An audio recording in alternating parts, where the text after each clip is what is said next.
Hi, everyone, and welcome back to AI Meets API, the podcast where we decode the intersection of artificial intelligence and enterprise integration. I'm Amy, your producer, and today's episode is all about a powerful shift in how businesses operate.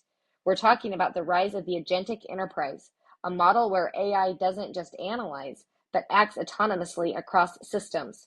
Joining us is Prashant Chaudhri, Global Field CTO at MuleSoft, with a rich background spanning multiple industries. Hosting today's episode is Ajay Konda. Ajay, take it away. Let's start with the big idea, agentic enterprise. What does that mean in practice for you? Yeah, thanks, Ajay, and thanks, Amy. I think that's a good question to start with because, I know all of us are bombarded with AI, and I've been a technician or a technologist, I would say, and we have a tendency to jump into the technology and the beautiful technical aspects of it. But, I've spent more than a decade in various hedge funds and investment banks, and if I put my economist hat on first, right, that's where the start or the genesis is, right? So, what AI is doing differently this time is allowing businesses to reimagine the way they can go to market, right? So if you really think in terms of the economy, right? If you think about a company as a little circle, there are two things that it does, right? It creates value and exchanges value. That's essentially what it all boils down to. But traditionally, the way that was operated is going to be very different in the AI and the agentic era, right? So there is going to be two key things. There's going to be a lot more digitization of the global economy, right? And digital economies are a lot more liquid, right? So liquidity of the digital economy driven by agents is how we are going to now make a key jump in terms of how businesses are going to operate. So if that is the case, then we have to rethink and re-architect what a typical enterprise look like, right? For the last couple of decades, the way the enterprise architecture looks like and the way the components are in that architecture needs to change.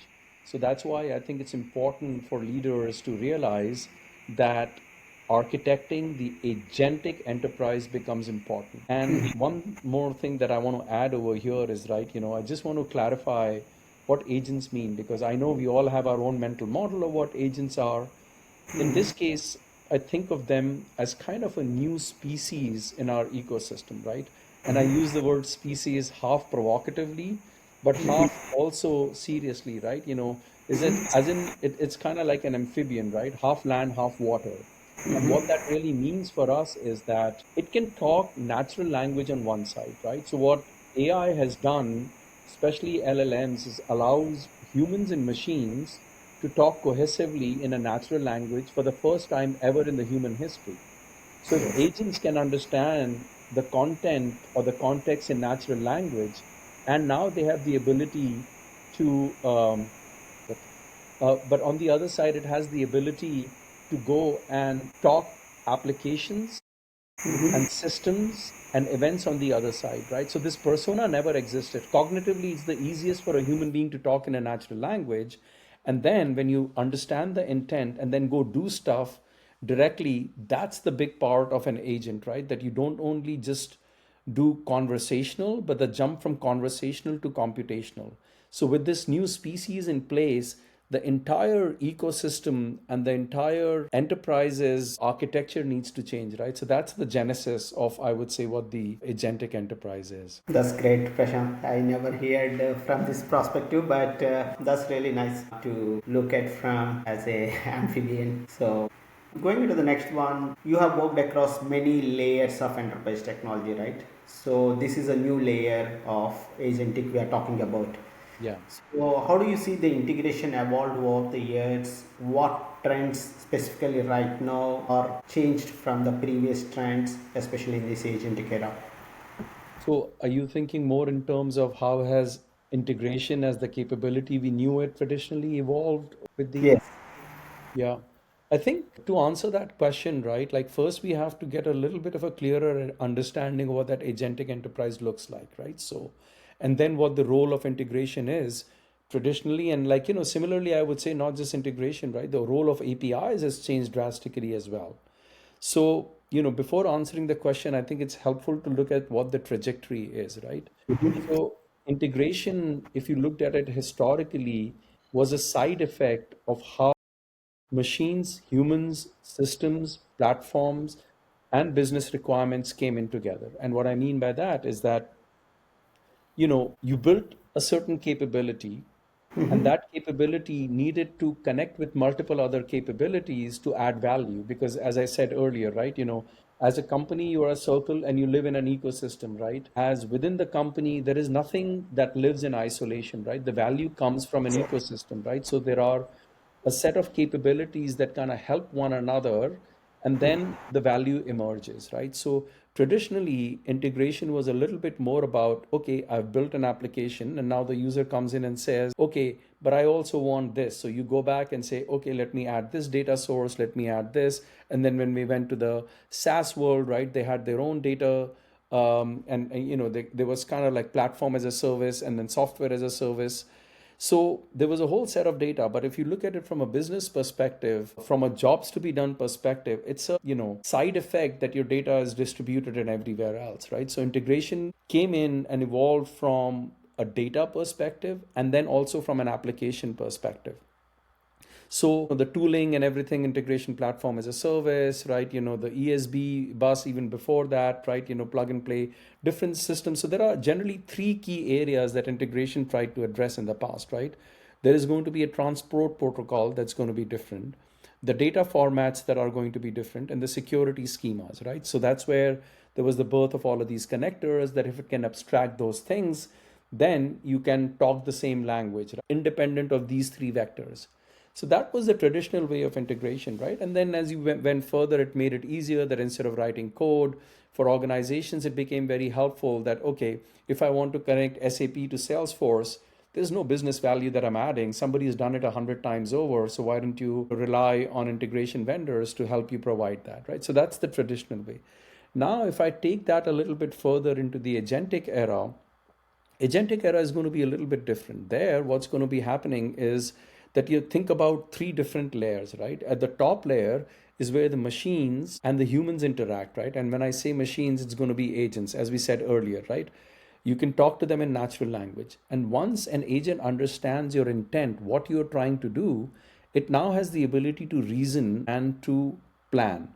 Once it reasons and plans, then it kind of turns around and says that, okay, now what do I have, right? What building blocks do I have to execute what I want, right? So an enterprise going forward is going to be consistent of headless domain agents that know everything within that specific domain. So integrations in that sense means that you integrate all of the capabilities within that specific domain, right? Either, and those capabilities now are exposed as the nouns and verbs of your business, right? Quite often, APIs becomes the noun, verbs becomes the workflows and the automation. So the ability to go across all of these things and present that capability out to the headless agent is the role of integration going forward. Now, another way to look at it is so this gives you a little bit more of a domain specific and not boiling the entire ocean kind of a way. However, there is also the other track wherein you have the bigger data lakes, right? The likes of, Data Cloud from Salesforce, right? And Databricks, Snowflake, all of those, right? So they will also get a lot of data, but contextualize it and make it available to either an agent, like, traditionally an application, but going forward to an agent. So I know I covered quite a few topics here, but to summarize, right, the role of integration earlier was to connect systems and data. The role of integration going forward is to give you the right domain specifically, real time, contextual representation of the data that the agents can then act upon. Right? So I think that's how the trend would seem to go. Okay. Yeah, that's a good summarization, Prashant. Yeah, definitely I agree with you on that. One thing came out of what you just said is integration is Like the way I understood is that some business want to solve a problem, they adopt few applications thinking that that is going to solve their problem, right? But there is always a delta on what the business is not getting it. This ended up solved by the integration. That was the case, if I understand, from the existing integration space a lot. Right. Will that delta continue to exist even in this new agentic era also? I think, right, given going back to the question that I said earlier, right, there is the digitization of the global economy. That means the amount of data that is present would increase, and hence the applications that act on that data also increases, right? So, in some sense, the problem space is expanding. So, I think there are two paths, right, for an enterprise right now, right? You can take one path or the other, right? If you still go towards a project coming in and then trying to get the right kind of a solution towards it, you're going to be a little bit more in trouble because the combinatorial explosion of the multiple sources of data and apps that act on it is going to make it a lot more challenging. However, if you take the approach that in AI world, right, context is important, and if data represents the right digital vocabulary within that specific domain that is contextually aware, then I think you're in a path where life would be a little bit easier, right? Like, as I always say that, like you and I are having this conversation, right? I didn't come in prepared in terms of, okay, this is the sentence I'm going to speak. I have a vocabulary of words and I put them together, stitch them in real time, and then I'm speaking to you, right? So the similar concept applies to agents. If they have access to the right contextual information of the digital representation of the vocabulary of any business, right? And each business has no more than 15, 20 things, right? Price, order, or if you're in the banking space, account, credit card, all of that. There are no more than 15, 20 words that have a very special meaning in that vocabulary, right? In that business. So if that has the right representation, agents being able to pick them up and then string them together and make sentences is what would be the right way. So integration, when looked at it from that perspective, is very different from when you are looking at solving the problem from integrating data and applications. I don't know if that makes sense, or is that? No, that's very powerful. I never thought in that direction, but it's a powerful analogy. Definitely, people will have a lot of good insights from it. Definitely, AI is speeding up the things, but from an API professional's point of view, Yeah, how is AI helping to speed up the things? I was waiting for that question because I know we talked about API, we talked about integration. APIs are really, really important. And the way I think about an API is that if you have any digital capability, the way it will expose its capabilities and be consumed is through APIs right now, right? So, in some sense, as I keep saying, right, nothing lives in an isolation, right? You live in an ecosystem. And when individual components interact with one another, that becomes the API. And in some sense, I feel that APIs is the purest form of data, right? Because they are geared with the right kind of data that is exposed within the context, right? They have governance built in and they are geared for consumption, right? So, in one sense, APIs become the purest form of data.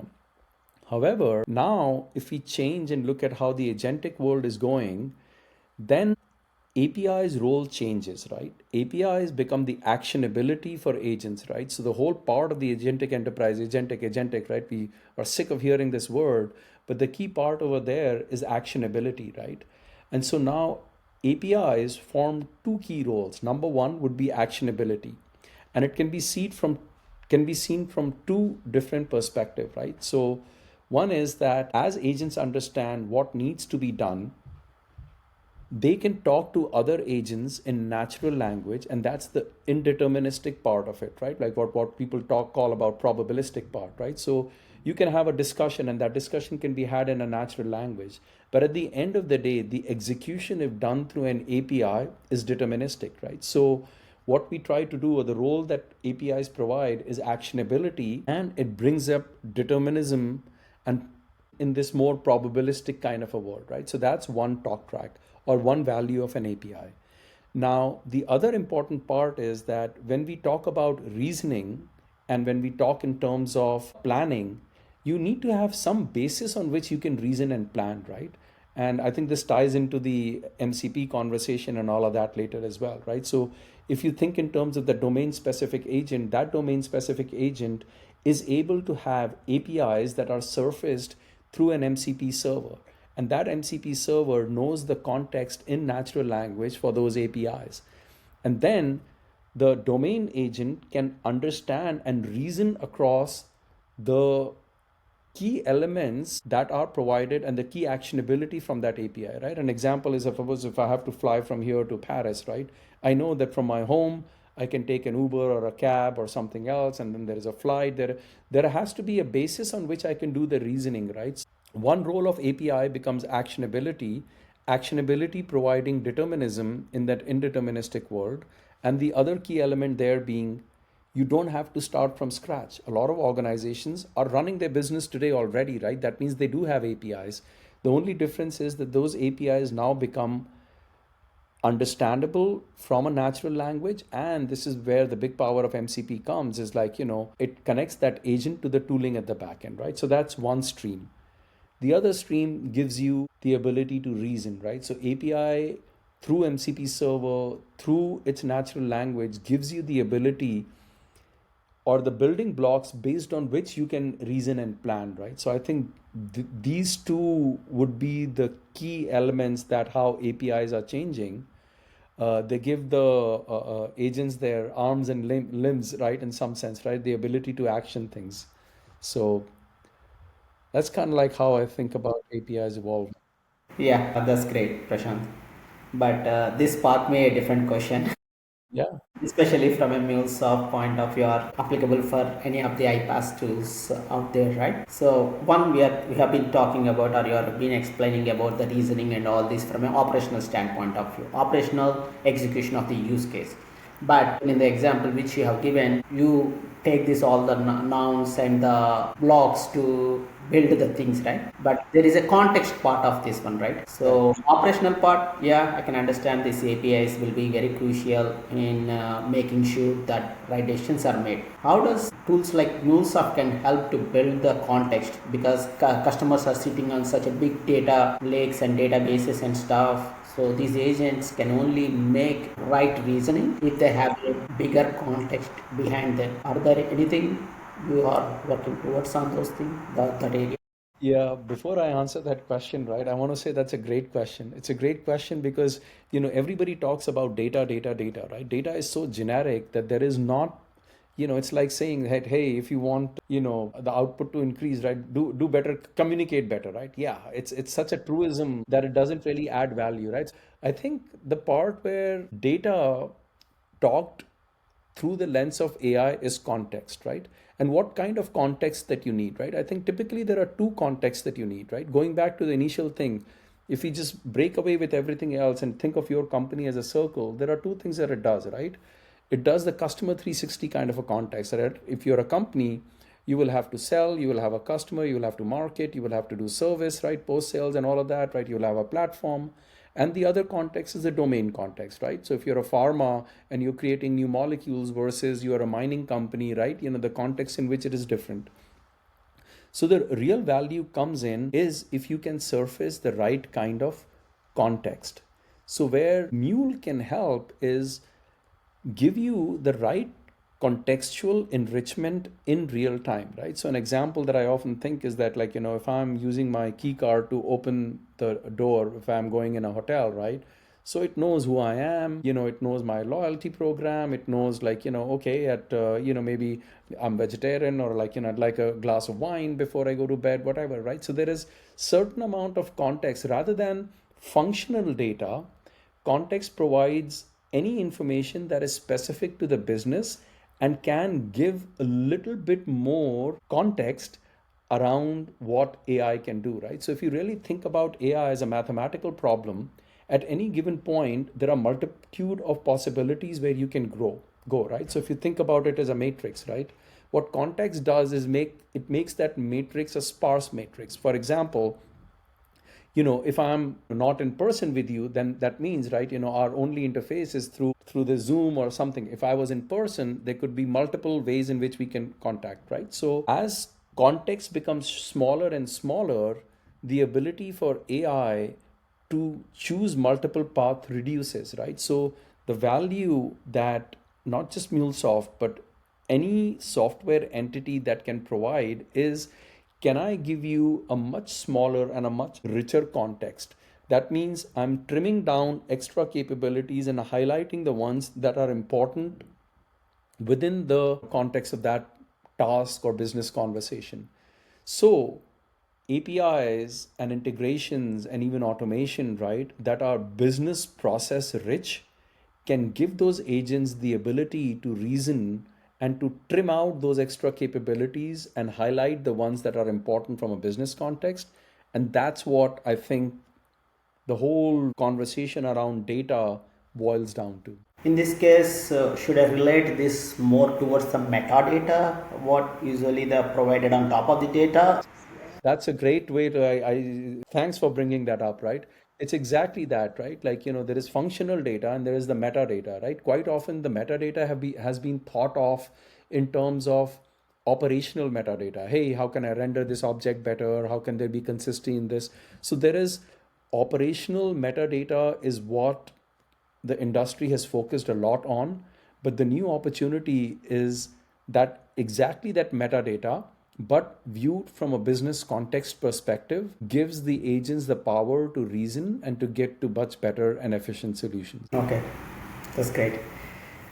Switching gears a little bit, one is building a new use cases or getting ready for the agentic enterprise, right? The other big acceleration happening with the AI is using AI itself to accelerate the current integrations, whether it's a application rationalization, legacy modernization, or even standard integration practices, right? So people are seeing like a significant boost in the productivity. What are you seeing in this direction, and how do you see things moving forward?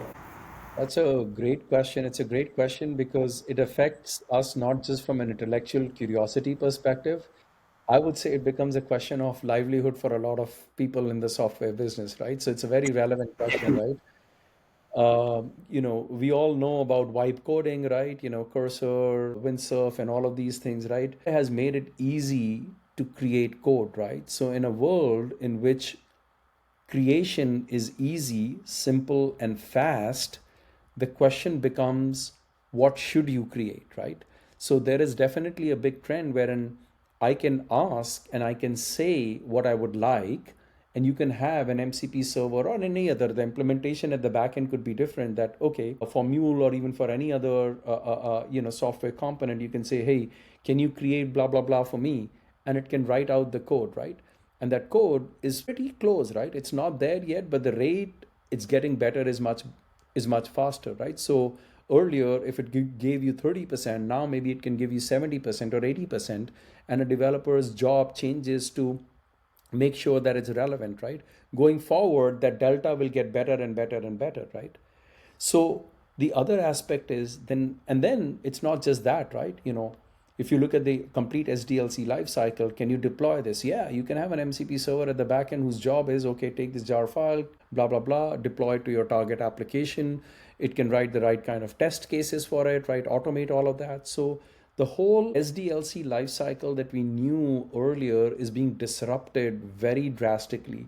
And there's a whole bunch of tooling out there. More importantly, that tooling is getting better by the day, right? So the level at which the abstraction at which you are interfacing with that will also keep going higher, right? So today you're saying, can you write this code, or can you write a code for connecting this to this, right? Or you give it a sample JSON or some kind of a schema, it can figure out, okay, how can I reverse engineer and create an API for that, right?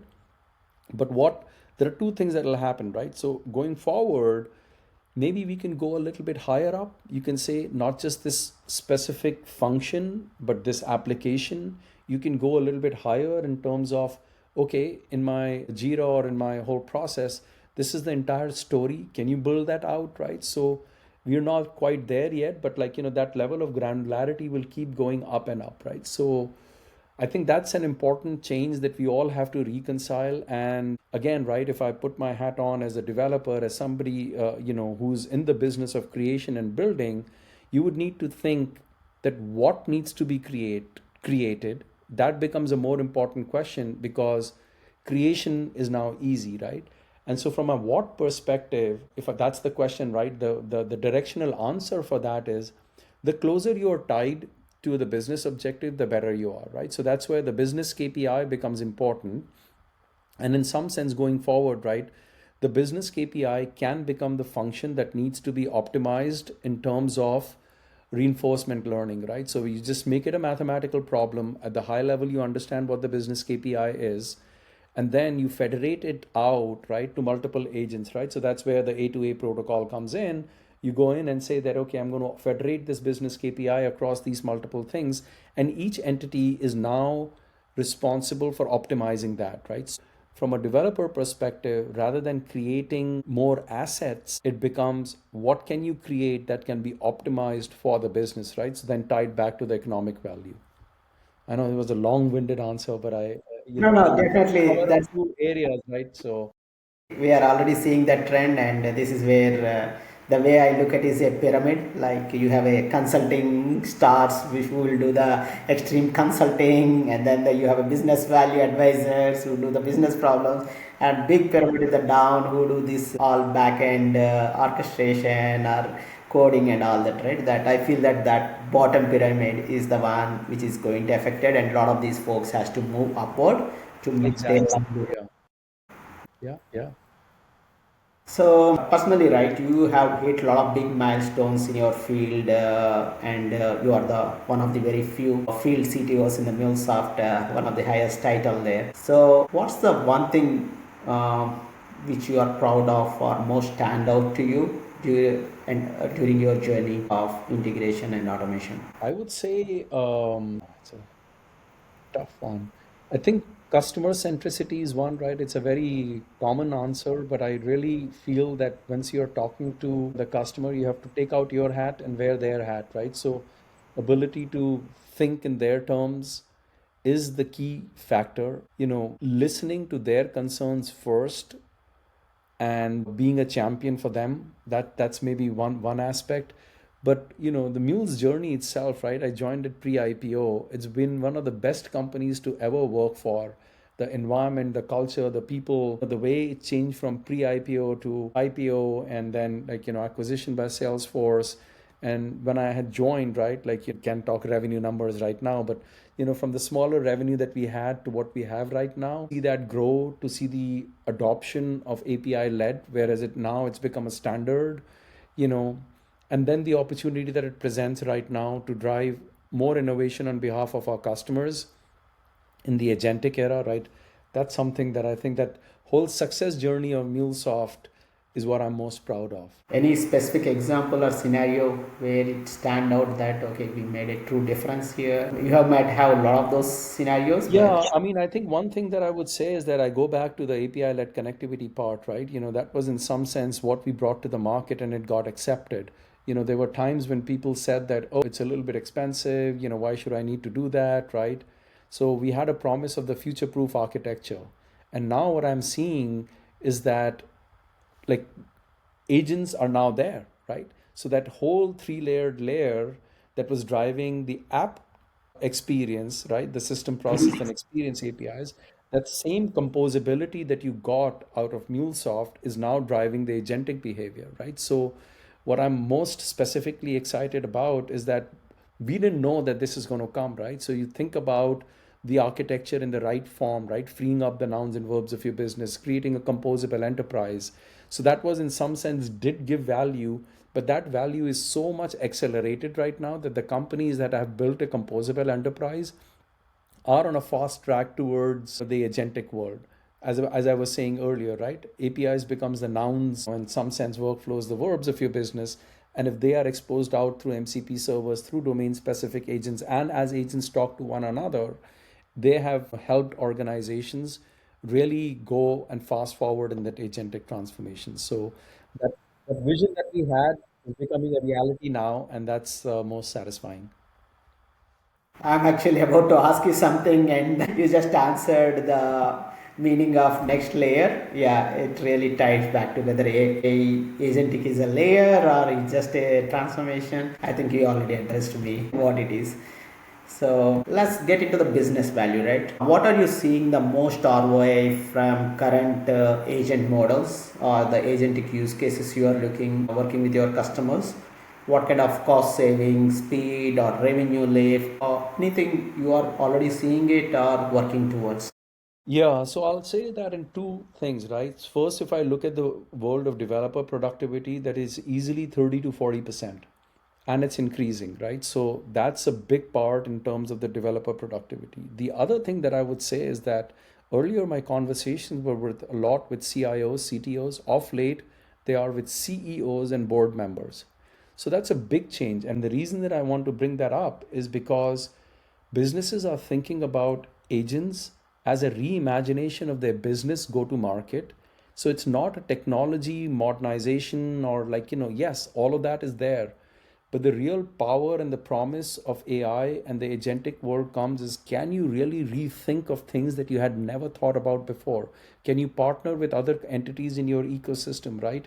If you follow the 80-20 rule, right, there is a flow of business.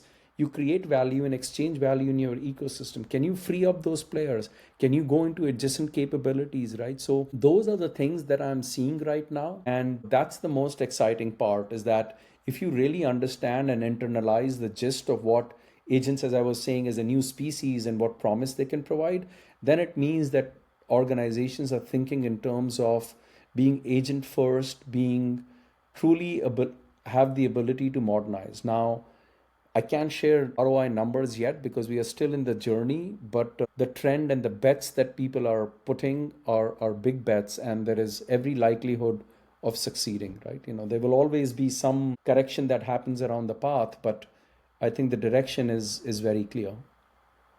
Okay.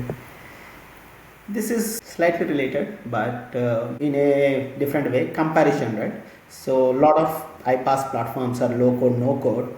So, compared to MuleSoft, right? So, MuleSoft is more tech savvy. So, now with the like what are the AI productivity you said, now everybody become a no code, low code, or with the advance of the AI. So, do you feel that having this tech heavy or logic heavy platform gives you more flexibility to build these AI use cases compared to the other platforms out there, or do you feel differently? It's a tough one, Ajay, right? So, because maybe I'm not sure whether this is, I would categorize MuleSoft as tech heavy, right? Like, I would say that, like, it has more capabilities. What I would say, the change that I'm seeing right now is, if you just take a Mule application, very generically speaking, right? It could be an integration, as we discussed in the beginning. It can be an API. It can be an API proxy. It can be a gateway. Going forward, right, with the MCP and A2A support, right, it can be an MCP server, it can be an A2A server, it can be an MCP client, it can be an A2A client, it can do orchestration. You can build an agent completely in it, right? You can do reasoning in it. So, what that means is the power of the platform with the right kind of capabilities of integration, APIs, automation, and AI is, I think, a very powerful tool, right? So if I were to kind of like start from scratch, and if I were to start an enterprise and have some kind of a platform that gives me the ability to interplay across various LLMs, vector databases, protocols, that is also the same platform that can do APIs, because now APIs, as we talked earlier, are the actionability, right? In workflows and automation, right? Those are the verbs, a different way of actionability. You can precede that with an event, and that could trigger a workflow, and pure APIs, right? So that's how I would look at it. MuleSoft is like a powerful platform that gives you these four capabilities from the same developer is important. Now, as we were discussing earlier, right, with the whole vibe coding, the ability to create stuff becomes easier.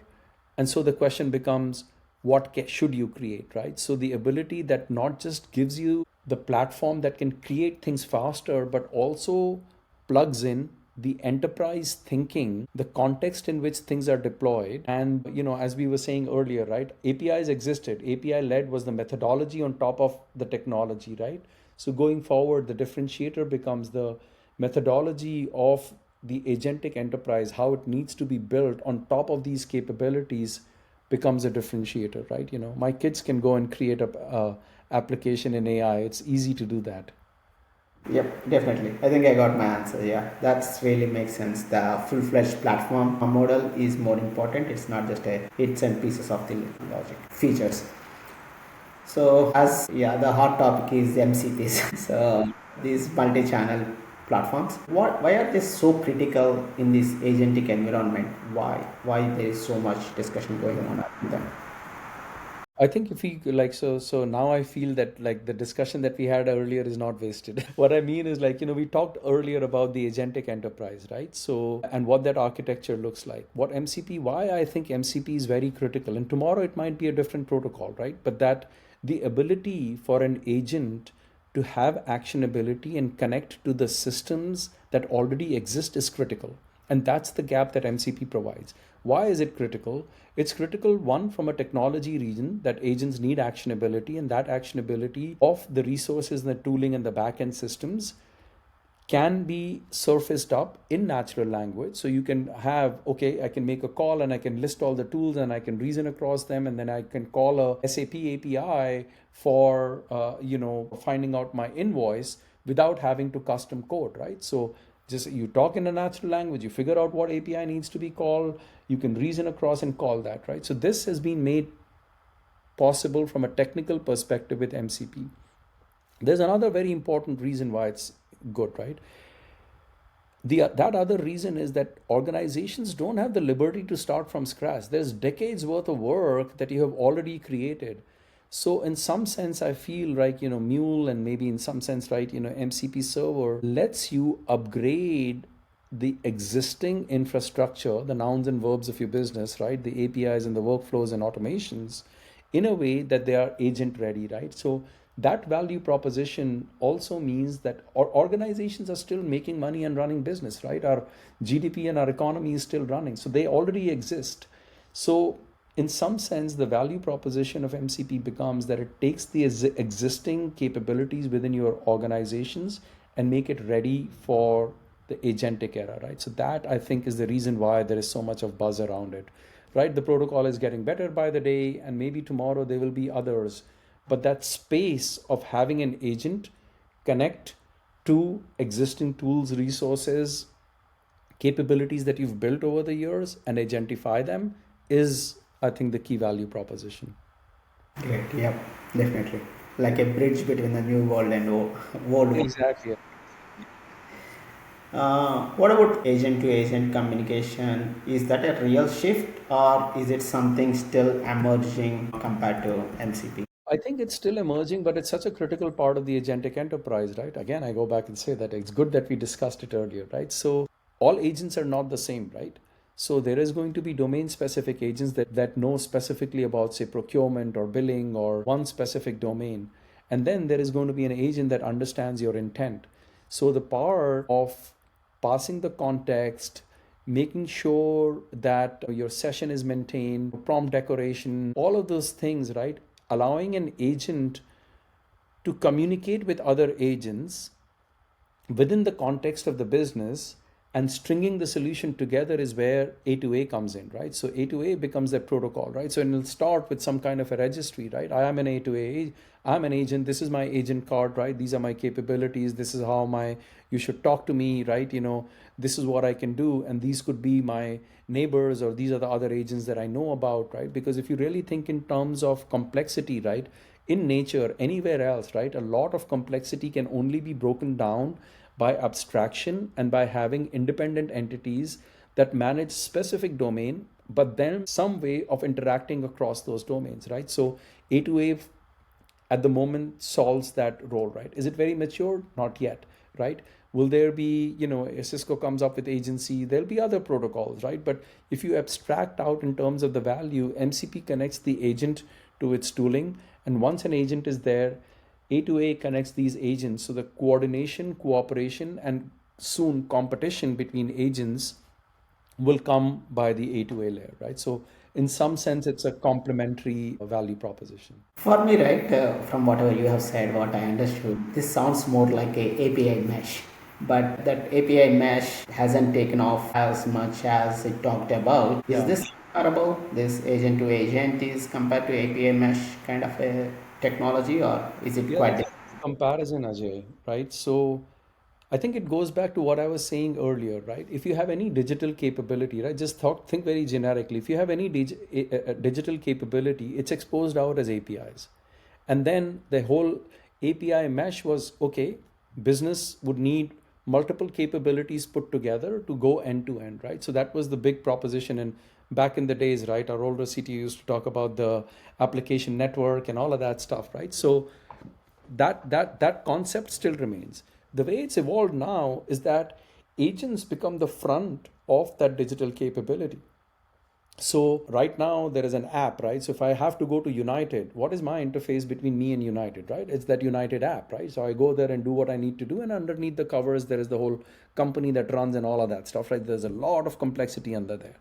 But if you think in terms of APIs and agents becomes a higher level granularity that now, or that conceptual entity that gives represents the digital capability. And the difference is that APIs had to be talked about and called in a very specific way. Agents can communicate with one another in a more loosely way because of natural language, right?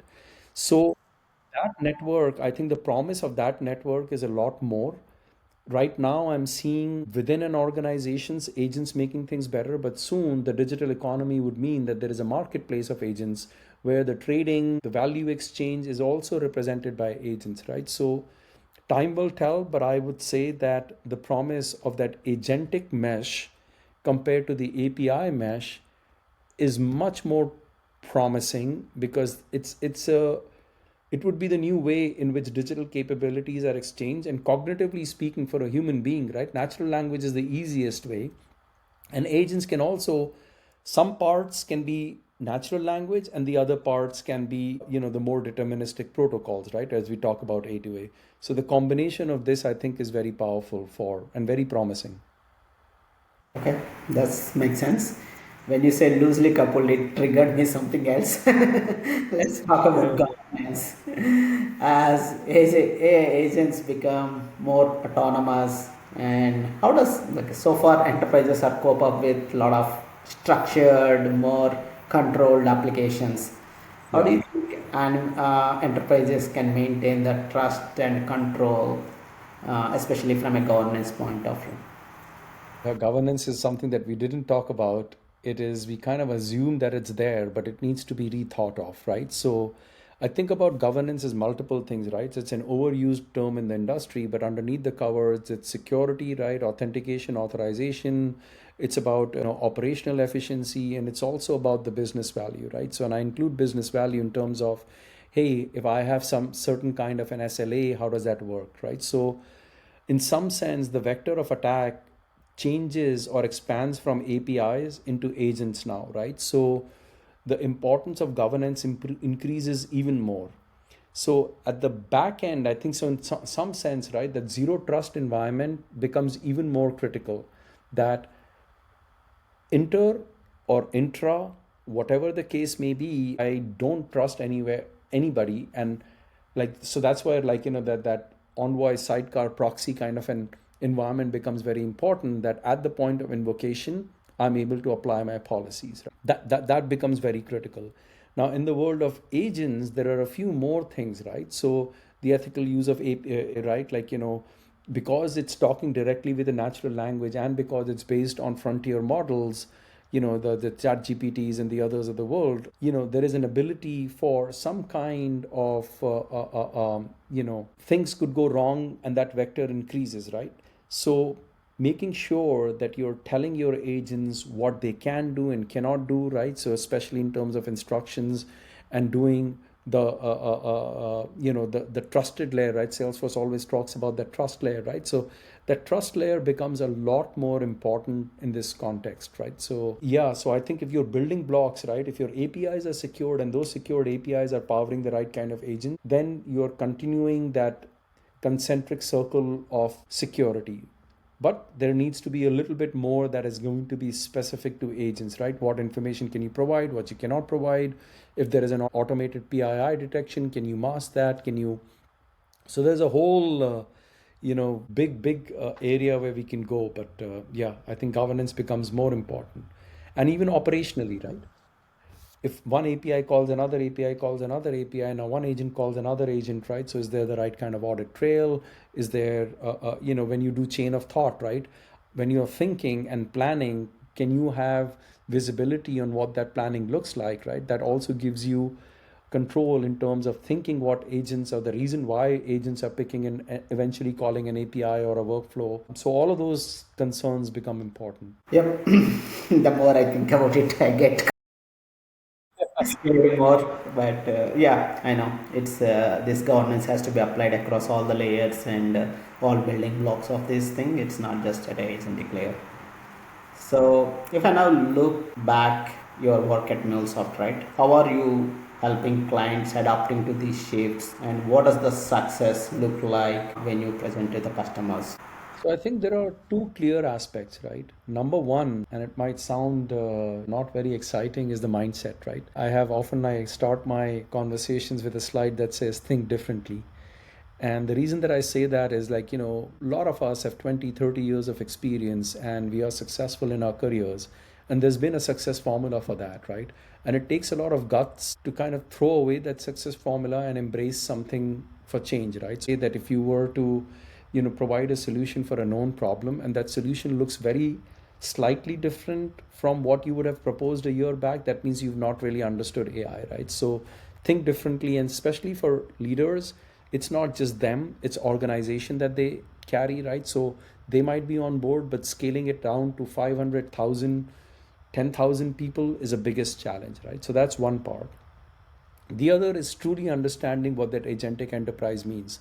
Really thinking that at the end of the day, data inherently has no value. What data is a representation of value. And data at the end of the day is being executed on that substrate of CPUs and GPUs, which is made up of zeros and ones, your transistors, NAND gates, blah, blah, blah, right? So in that kind of a scenario, if agents come in and understand your intent in natural language and can cut through a lot of red tape and the extra work and the overhead, right? The syntax layer can be made much smaller, and that gives you a big jump in terms of internal operational efficiency, and coupled with the fact that what agent can do for you to increase your go to market, give you an opportunity to earn an extra dollar, right? So the role of the agentic enterprise in driving your business through a new way of thinking about IT and the software SDLC in general. So those are the two things, right? First, change your mindset, have the ability to have that beginner's mindset and learn, throw away your success formula and relearn the new one. And then understanding the core concepts of the agentic enterprise and that architecture that can fast forward. I think those are the two areas I would say. Sounds good. Because you cut across many industries in the MuleSoft in your role, right? So, are certain industries are leaning into this paradigm shift faster, or is this transformation industry agnostic? I would say the biggest thing is if the leaders, if the CXOs can do that mindset change, that it can be applied anywhere. That being said, right, there are certain industries where it's easier, right? Areas across, right? If I cut them not across industries, but the service is the most easy one, right? So people are still a little bit reluctant in exposing it out to the end consumers, but within your organization, right, the front end, the service, making it easier for the internal people to service the customer better is an important one. The other one is like, if you think in terms of retail or any industry that is dependent more in terms of pure data and the ability to get a cohesive view of that data within your enterprise is a prime example, right? So I would say that it's more of a function of the leadership and maybe less a function of the specific industry. But there are some that are more tuned to that. Okay, that's wonderful. Yeah. So, final question. We spoke so much about businesses, how they are adapting, how they should adapt, and all those things, right? So, one part of our audience is tech folks who are the practitioners, or some of the folks might have just entered into the integration industry just now and looking at that, oh, a lot of things are getting changed. What is the one thing you want to offer an advice or something which we might have missed talking about both for enterprises and also the practitioners? Yeah, so from a practitioner perspective, right, I always say that we are human beings before we are employees. So from a practitioner perspective, if you want your career to be better, I think it's important for you to understand AI, and AI can be learned in two ways, right? The feature function, how do I, create an MCP server and all of that? That's good, but what will really differentiate is answering the question why and challenging yourself to say that let's not make a faster horse car, let's make a new car, right? So if there is a business process, or if there is a way, the optimization is not in terms of let's get this business process faster by using AI or creating the right kind of coding help so that I can create my API faster or my integration faster. But challenge yourself to say, do I really need this integration? Why should data move from system one to system two and modified by this, right? So there is a whole number of hops. Can I really rethink and throw away those hops and just have a very simple, pure layer that is driven by business KPIs and that works directly with the right representation of the digital vocabulary of the nouns and verbs of your business that are relevant in that particular domain, right? So again, right, two levels: make AI your friend. You can increase your productivity, you can increase your relevance, but at the same time also ask the question, what next, right? Like, why this, right? So in that case, combining that with the architectural and enterprise and being close to the business value, I think would be the two ways, right? Because sometimes as a technologist, I'm far removed from the business value, right? So if you can challenge and go up the chain, ask your manager, manager's manager, whatever, right? I need to know why I'm doing what I'm doing more than the piece of taking this, transforming this, doing this. That I think would be helpful. Yep, sounds great. Prashant, thank you so much. I learned so much from this conversation. It helps me Great. to build my knowledge base, especially these nouns and verbs. Made it so easy to follow through all the conversation. Thanks for coming. Thank you so much, Ajay. Thanks for having me. Thank you, Prashant, and thank you, Ajay, for another insightful episode. If you're inspired by today's conversation, be sure to subscribe to AI Meets API wherever you get your podcasts. For more insights on responsible innovation and platform strategies, follow us on LinkedIn. Until next time, stay curious and stay connected.